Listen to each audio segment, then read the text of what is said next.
Australia के खिलाफ दूसरा टेस्ट मुकाबला जो कि पिंक बॉल से खेला जाएगा day night test match Adelaide में। उसके लिए भारतीय टीम में 3 बदलाव होते नजर आ रहे हैं। आखिरकार वो 3 बदलाव कौन से हैं वो मैं आपको इस वीडियो में बताने वाला हूं, और कैसे भारतीय टीम ने ना सिर्फ 3 बदलाव बल्कि ओपनिंग से लेकर मिडिल ऑर्डर तक बैटिंग के पोजीशन में ऐसा सस्पेंस बना दिया है जिसकी वजह से ऑस्ट्रेलियाई टीम सेकंड टेस्ट मैच जो एडिलेड में होना है उसके पहले ही हार मान चुकी है। आखिरकार कैसे, वो कौन सा सस्पेंस है, वो सब कुछ आपको हम इस वीडियो में बताने वाले। वीडियो पूरा देखिएगा, पसंद आए तो लाइक कीजिएगा, दोस्तों में शेयर कीजिएगा, और चैनल पहली बार आए हैं तो क्रिक रोस्ट की फैमिली में सब्सक्राइब बटन दबा करके अभी शामिल हो जाएगा। चलिए वीडियो को शुरू करते हैं।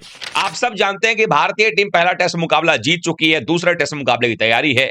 ऑस्ट्रेलिया को यह बात अच्छे से मालूम है कि अगर भारतीय टीम को हमने पिंक बॉल टेस्ट मुकाबले में पराजित करके सीरीज को लेवल नहीं किया तो फिर यह सीरीज किसी भी कीमत पर ऑस्ट्रेलिया अपने नाम नहीं कर पाएगा, क्योंकि उसके बाद सिर्फ उसको बचाने के लिए ही देखना पड़ेगा।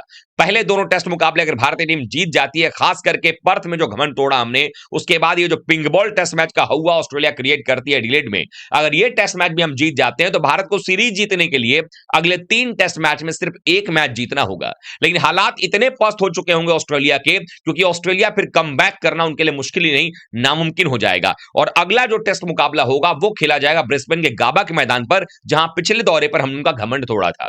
उसके बाद फिर बॉक्सिंग डे टेस्ट मैच और सिडनी के साथ सीरीज की समाप्ति होगी। लेकिन जब दूसरे टेस्ट मुकाबले में मैदान पर जब टीम इंडिया प्रैक्टिस करने के लिए आ रही है तो लगातार फोकस एक खिलाड़ी पर सबसे ज्यादा है, और वो है कप्तान रोहित शर्मा। 4-4 घंटे की नेट प्रैक्टिस कर रहे हैं, लगातार जोर आजमाइश कर रहे हैं। उन्होंने एक दिन पहले जो है वो लगातार अगर देखें तो ऑफ साइड की प्रैक्टिस की, ताकि ऑफ साइड की गेंदों पर वो जिस तरीके से आउट होते नजर आ रहे हैं, अंदर आती गेंदों पर आउट हो रहे हैं, बाहर जाती गेंदों पर बल्ले का किनारा दे रहे हैं, ऐसे में उनके खिलाफ जो स्ट्रेटजी बनाई जाएगी उससे कैसे अपने आप को बचाया जाए उसकी पूरी तैयारी रोहित शर्मा कर रहे हैं। लेकिन प्रेस कॉन्फ्रेंस में जब केएल राहुल आते हैं, उनसे पूछा गया कि आप ओपनिंग करेंगे या रोहित करेंगे, उन्होंने साफ तौर पर कह दिया कि मेरे को बता दिया गया कि मैं कहां बैटिंग करूंगा, लेकिन मैं आपको आज नहीं बताऊंगा।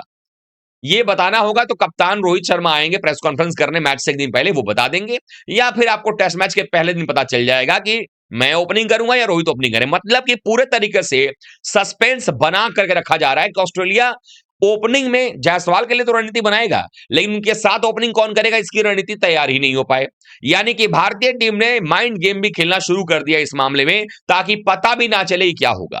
हालांकि भारतीय टीम में 3 बदलाव क्या होने वाले हैं वो तो आपको बता ही दूं। 2 तो आपको पता ही है कि रोहित शर्मा आ रहे हैं, देवदत्त पडिक्कल बाहर जा रहे हैं, जुरेल बाहर जा रहे हैं, गिल अंदर आ रहे हैं। उसके अलावा तीसरा बदलाव जो है क्या हो सकता है? अब तीसरे बदलाव की जहां तक बात है, कुछ अंदर खाने बात ये हो रही है, जो माना जा रहा है और कहा जा रहा है कि पिंक बॉल से आकाशदीप भारतीय टीम के लिए ज्यादा फायदेमंद रहेंगे। तो ऐसे में हर्षित राणा की जगह पर आकाशदीप को अगर खिला लिया जाए तो भारतीय टीम के लिए ज्यादा बेहतर हो जाएगा।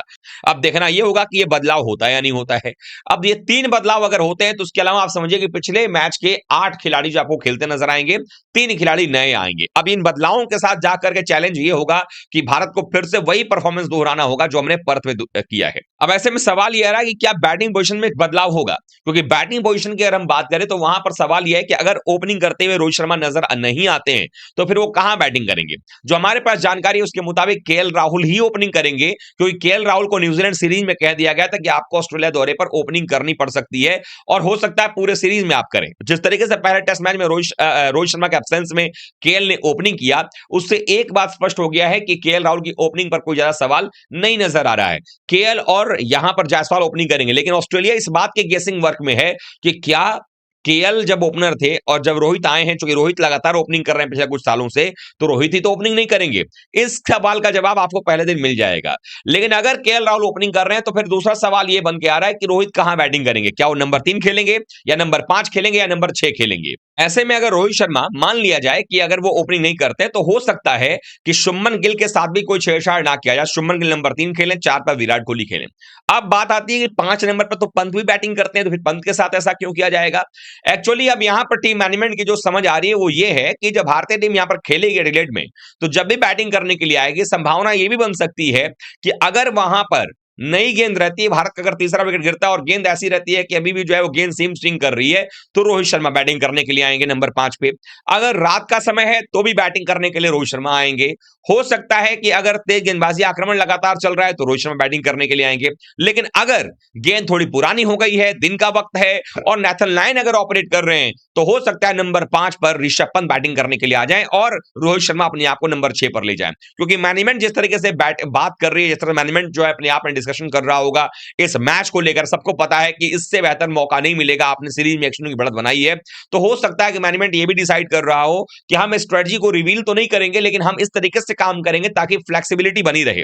और आप किस तरह से अगली टीम को सरप्राइज करोगे, उसकी रणनीतियां लगातार बन रही हैं।